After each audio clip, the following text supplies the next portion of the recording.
Welcome. Before we begin, please be aware that our discussions on mental health issues may include sensitive topics and situations that could be triggering to some listeners. Listener discretion is advised, and if you find these subjects distressing, we encourage you to seek support or skip episodes that may be uncomfortable for you. Your well-being is important to us. Hey everyone! Today I'm going to tell some of my story. I want to clarify before I begin that in telling my story, my intent is not and never has been to shame others or bring any hate to them. I have healed and moved past their actions. However, I have accepted that it is not my job to protect my abusers, no matter who they may be to me, who they should have been to me, or who they may be to anyone else. So where best to begin than the beginning? The earliest I remember experiencing trauma is right when we start forming memories, around 6. This is the first time I was molested. However, my childhood was filled with trauma and abuse in many forms: verbal, emotional, physical.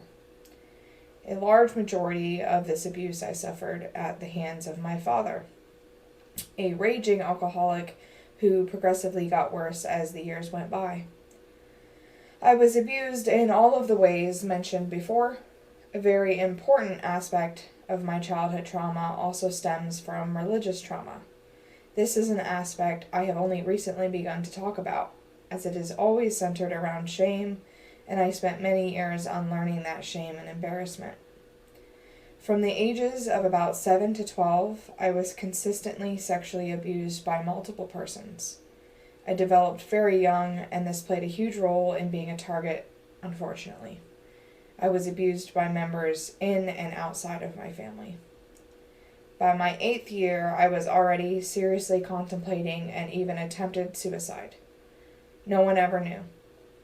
I would attempt twice more in my childhood, alongside self-harming. I had no outlet, no help, and this was the only way I could see of getting out of the abuse. I had confided in my mother about abuse being received at the hands of my father, and nothing was done about it. I think it is very important for me that I make it clear I was let down by both of my parents. Harsh? Yes, maybe. But harsher was the reality of my childhood. For years, my healing was prevented by a lack of trust in the healthcare system and the narratives of, it wasn't all bad. You have good memories too, and I'm sorry I tried my best. As a teen, I quickly rebelled and started exhibiting quote-unquote bad behaviors. Lying, sneaking out, being disrespectful, connecting with strangers on the internet, older strangers, almost entirely men. All of these signs of abuse or trauma that either went unnoticed or simply uncared about.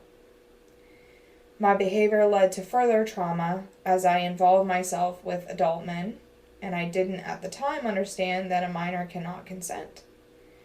I also knew the risk that I was taking, and I simply did not care. I figured I was worthless anyways, and if I couldn't succeed in ending it myself, maybe this would be a more effective way. An event that definitely stands out as traumatic for me in these years not only was that my parents were going through a separation and divorce in my early teen years. I believe I was about 14 when it started. But my father had moved out of the home at the request of my mother. I initially felt relief. I wouldn't have to live with one of my main abusers any longer, and that made me significantly safer. The traumatic part of this situation was when, just a few short months later, he moved back in. I felt betrayed. I remember even as a child trying to understand my mother's position in wanting to work on and save her marriage. But the child me needed protection, and I just couldn't understand why I wasn't worthy of that. This further progressed my spiral, and by the time that I was 17, I hated myself entirely. My body, my mind. I was convinced I was stupid, and the only thing I was good for was what another person could get out of me. This was partially attributed to the verbal abuse, as almost on a daily basis I was told things such as, "You're ugly, fat, stupid. No one will ever want you." I remember a specific incident when I was 13, where in front of my eldest brother and his wife at the time, my father told me that I would need an online dating service to ever find someone who would want to be with me. Little did I know that despite all of these things, I was still dying for love and for approval, and that's what led to my actions. It wasn't until turning 18 and moving out that I truly started seeking help. I became a mom at 19, and this further fueled my desire to fix myself. I still didn't understand that I was not at fault for what had been done to me. There's so much to my story. Different aspects, events, and details.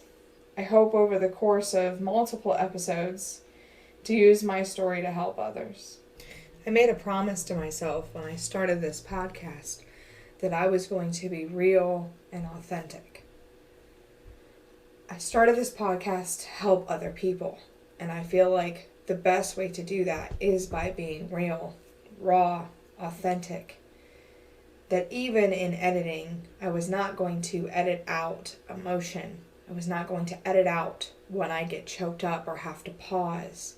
I was not going to edit out difficult conversations or topics or labels. So I appreciate you all listening and allowing me to share my story, even when it's difficult to do so. And with that, I would like to share some details and facts about childhood trauma and abuse to help educate you, the listeners. Childhood trauma occurs more than you think. More than 2/3 of children reported at least one traumatic event by the age of 16. Potentially traumatic events include psychological, physical, or sexual abuse, community or school violence, witnessing or experiencing domestic violence, national disasters or terrorism, commercial sexual exploitation, sudden or violent loss of a loved one, military family-related stress, such as deployment, parental loss or injury, physical or sexual assault, neglect, and serious accidents or life-threatening illnesses.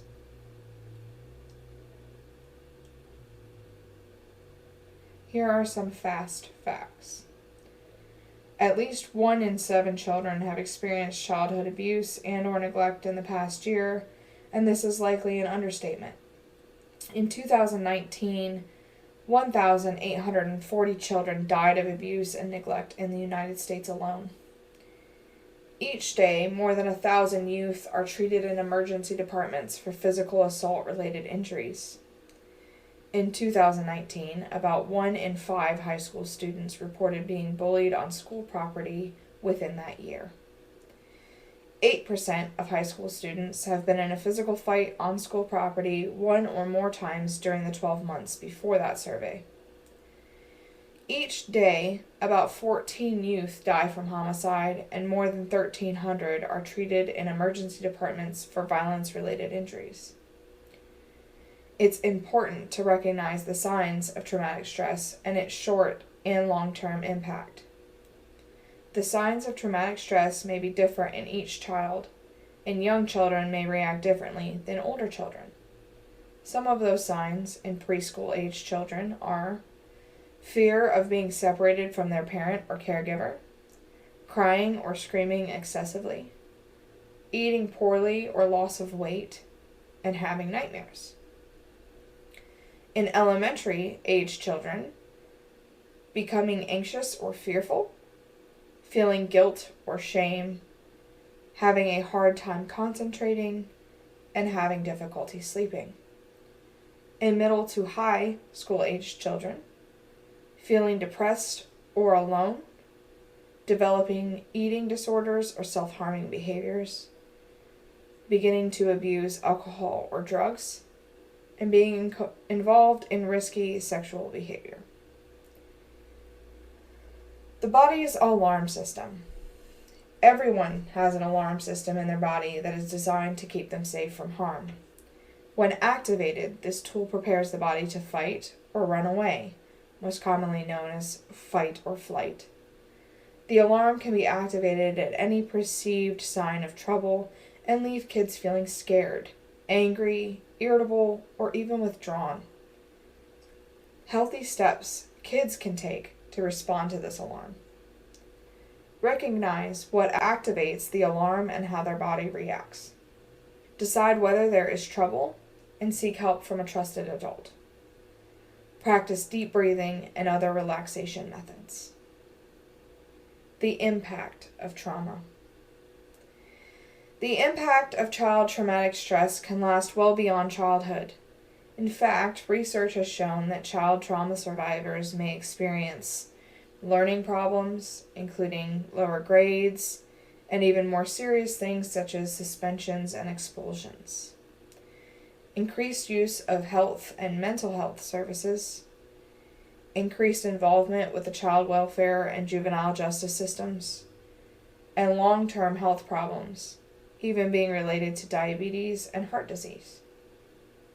Trauma is a risk factor for nearly all behavioral health and substance use disorders. But there is hope. Children can and do recover from traumatic events, and you can play an important role in their recovery. A critical part of children's recovery is having a supportive caregiving system, access to effective treatments, and service systems that are trauma-informed. Not all children experience child traumatic stress after experiencing a traumatic event. With support, many children are able to recover and thrive. As a caring adult and/or family member, you play an important role. So remember to do these things. Assure the child that he or she is safe. Explain that he or she is not responsible. Children often blame themselves for events that are completely out of their control. Be patient. Some children will recover quickly, while others recover more slowly. Reassurance that they do not need to feel guilty or bad about any feelings or thoughts that they have. Seek the help of a trained professional. When needed, a mental health professional trained in evidence-based trauma treatment can help children and families cope and move towards recovery. Ask your pediatrician, family physician, or school counselor for a referral. Thank you so much for joining us today on Healing Echoes. We hope you, our listeners, found today's episode as enlightening and thought-provoking as we did. As always, if you enjoyed today's episode, please consider subscribing, leaving a review, or sharing it with someone who might benefit from these discussions. We'll be back with more engaging conversations and insightful content soon, so stay tuned. Until next time, take care and remember that your journey matters.